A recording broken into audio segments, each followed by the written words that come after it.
today we're going to struggle for child custody. It's not always over once a judge makes a decree. This is Alan. What made you decide to reopen the custody battle with your wife? Well, I was divorced in 1993, and at the time of the divorce, I agreed to give my wife, ex-wife, sole physical custody of my son, joint legal custody for both of us. I had a few issues with how she cared for him, but I was hoping that I intended at that time to live nearby and see him on a daily basis besides regular visitation, and that under my, working together, we could work out the minor issues that I saw at the time.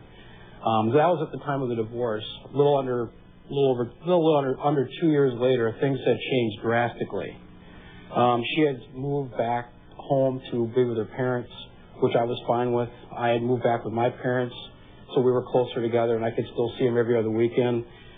She had taken up with a new husband, and there were issues started building.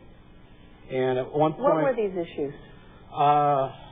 I pick him up for visit. I see him every other weekend. I pick him up, and he'd be dirty. His clothes would reek of smoke, almost as if he had been in a bar. How old is he at this time? Probably 5, going on 6.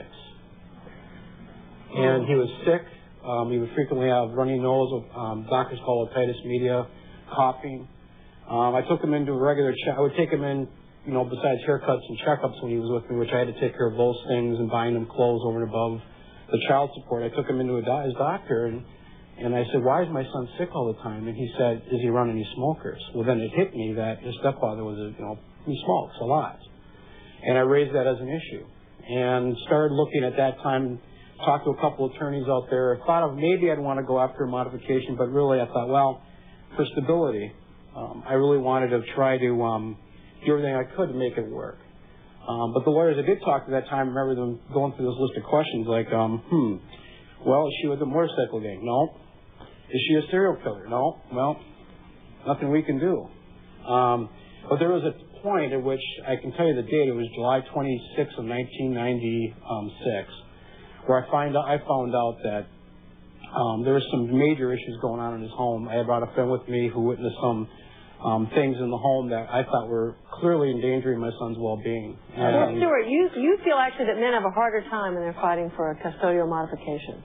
Sure, absolutely. And why do you think that is? See, when you go into court... But why? Why is that? I think there's bias against men in the court when it comes to custody. And it's not an award of custody. You have joint custody when you walk into court.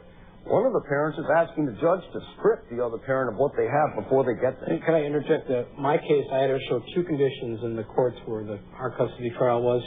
Number 1, there is a substantial change in circumstances. Number 2, that the benefits of taking or extracting him out of that home, putting him in my home, they have to far outweigh the deficits or the downside. Yeah, but that wasn't because you were a man that you had to show it.